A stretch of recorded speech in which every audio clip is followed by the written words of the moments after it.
का हो अंगना का तुलसी कैसन लागता? बतावा कैसा लगेला तो हमारा अंगना का तुलसी तो बढ़िया लागेला। हमारा अंगना घर में तुलसी ऐसन लागेली।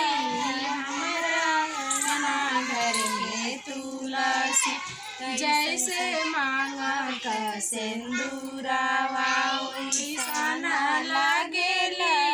हमारे अंगना घर में तुलसी ऐसन लागेली।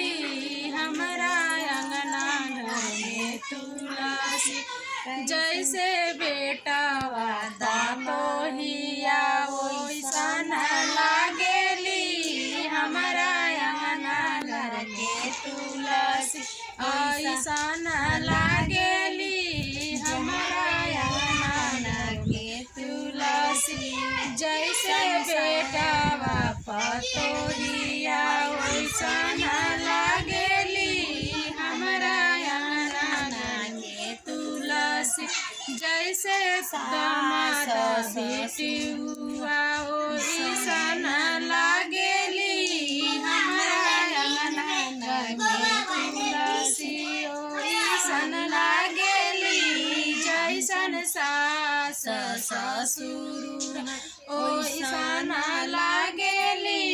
हमारा अंगना में तुलसी वैसन लागेली। हमारा अंगना में तुलसी वैसन लागेली। जय हो तुलसी माँ। पूरा पकड़े चपटाई। क्यों अच्छा सा पाई देखिए।